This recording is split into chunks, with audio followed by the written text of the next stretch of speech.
그럼 법원에서 아예 요구를 하죠. 변제금 납부해라. 그랬는데도 불구하고 납부하지 않았다. 그럼 기각결정이 나겠죠. 그러면 변제금 마련이 이렇게 어려운 상황이 되면 납부를 연기할 수 있는 방법이 있냐? 가능을 합니다. 법원에 요청을 해서 안녕하세요, 도산전문 변호사 박승호 변호사입니다. 오늘은 개인회생 개시 결정이 났는데 돈이 없는 경우에는 어떻게 해야 되나, 그런 걸로 좀 고민하시는 분들이 많습니다. 그래서 이런 경우에는 어떻게 하면 좋을지 한번 알아보도록 하겠습니다. 오늘도 전화를 했는데 개인회생 의뢰인분들께 매일 이제 당부하는 게 있습니다. 개시결정문이 나오면 항상 개시결정이 났습니다. 이번 달부터 변제금을 모아두셔야 됩니다. 잘 납부하셔야 됩니다. 라고 얘기를 합니다. 그러니까 여러분들이 많이 착각을 하시는 것 중에 하나가 인가가 나면 변제금을 납부하는 거 아니냐라고 좀 오해하시는 분들이 있는데, 변제금은 개시결정이 난 때부터 납부를 하는 거입니다. 그렇기 때문에 그때부터 내기만 하면 아무 문제가 없거든요. 근데 이제 그러면 개시결정이 언제 나는지 많이들 궁금해 하시는데, 평균적인 진행 기간을 보면 3개월 정도라고 보긴 했거든요. 지금도 아마 많은 영상에서 3개월이라고 얘기를 할 거예요. 근데 제 생각이지만 이제 3개월 만에 개시결정 나는 시대는 좀 슬슬 좀 바뀌고 있지 않나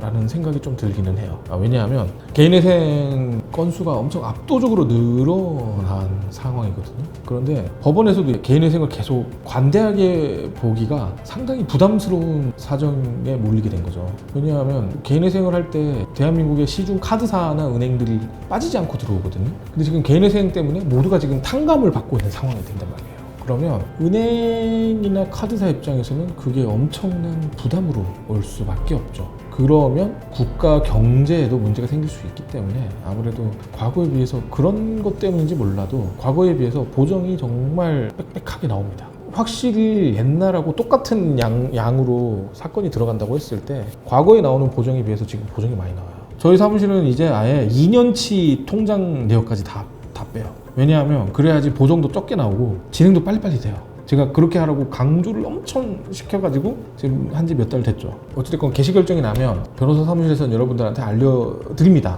알려드리는데 이제 문제는 뭐냐, 꼬박꼬박 내지 않으면 언젠가는 결국엔 이거를 몰아서 내셔야 되는 순간이 오게 될 수 있습니다. 가령 예를 들어서 뭐 인가 결정을 내려고 했는데 계속 미납이 됐다. 그럼 법원에서 아예 요구를 하죠. 변제금 납부해라. 밀린 변제금 납부해라 라고 얘기를 한다거나, 그랬는데도 불구하고 납부하지 않았다. 그럼 기각결정이 나겠죠. 그러면 항고를 하게 된단 말이에요. 뭐 항고를 하면서 이런 경우에는 무조건 변제금을 다 납부해야 돼요. 밀린 변제금을 전부 다 한 푼도 빼지 않고. 그러면서 항고를 해야지 곧바로 살아나요. 그렇다 보니까 이게 밀리면 정말 여러모로 여러분들이 매우 힘들어집니다. 절대 밀리면 안 됩니다. 그럼 이제 한꺼번에 내야 되는 상황이 왔을 때 이걸 어떻게 해야 될까가 문제가 되겠죠. 그러면 변제금 마련이 이렇게 어려운 상황이 되면 납부를 연기할 수 있는 방법이 있냐? 가능을 합니다. 법원에 요청을 해서 최초 변제 기일을 늦추는 게 그 방법 중에 하나입니다. 한마디로 말해서 변제 계획안을 수정을 하는 거죠. 첫 변제 기일이 몇 년 몇 월 며칠인데 그 첫 변제 기일과 마지막 변제 기일을 바꾸는 거죠. 근데 문제가 있습니다. 신청을 하면 법원에서 무조건 다 허락을 해주느냐? 그거는 아닙니다.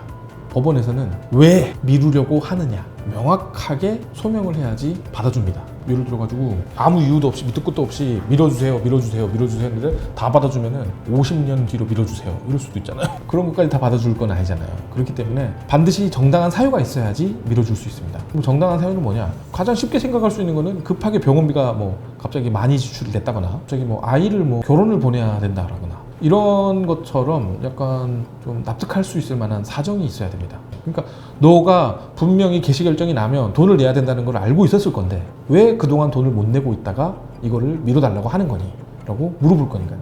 아무것도 묻지도 따지지도 않고 네 알겠습니다 그렇게 해드릴게요 라고는 절대 해주지 않거든요. 그렇기 때문에 이 사유를 소명하는 게 정말 힘듭니다. 그럼 결론이 어떻게 되냐? 다시 돌아오겠죠? 변제금 잘 납부하셔야 된다. 그게 가장 좋은 방법이고요. 피치 못할 사정 때문에 그렇게 못 내가지고 미뤄야 되는 순간이 온다면 여러분들께서 소명 자료를 잘 준비하셔서 진행하고 있는 변호사 사무실의 변호사님과 잘 얘기를 해보시는 수밖에 없죠. 밑도 끝도 없이 나 첫 변제기일 밀어주세요 라고 하는 거는 절대 안 됩니다. 이거 정말 강조해 주세요. 절대 안 됩니다. 반드시 납득할 만한 사유가 있어야 됩니다. 그리고 지금 말씀드린 변제금을 최초 변제기일을 늦추는 거, 이거는 모든 법원에서 다 일률적으로 잘 받아주는 편은 아닙니다. 어떤 법원은 납득할 만한 사정이 있으면 받아주는 데도 있고, 그 사정을 좀 약간 좀 유두리 있게 봐주는 곳도 있는가 하면은 절대로 무슨 일이 있어도 안 받아주는 것 같은 경향을 보이는 법원도 있습니다. 이러한 부분들은 상담을 하면서 여러분들이 계신 곳을 관할하는 법원이 어디인지 좀 명확하게 파악하면서 알아가는 수밖에 없다고 말씀드릴 수밖에 없습니다. 결론은 여러분들 변제금은 꼬박꼬박 잘 내시는 게 가장 중요합니다. 가장 마음이 편합니다. 그러니까 꼭 변제금 잘 납부하시고요. 개시결정이 나면 변제금만 잘 납부하면 여러분들은 구부동산은 넘은 겁니다. 그러니까 꼭 잘 납부하시고요. 궁금한 점이 있거나 알고 싶으신 부분이 있으시면 영상 하단 링크를 통해 상담 신청해 주시면 저희가 친절하고 자세하게 알려드리도록 하겠습니다. 내용이 마음에 드셨다면 좋아요, 구독, 알림 설정 부탁드립니다.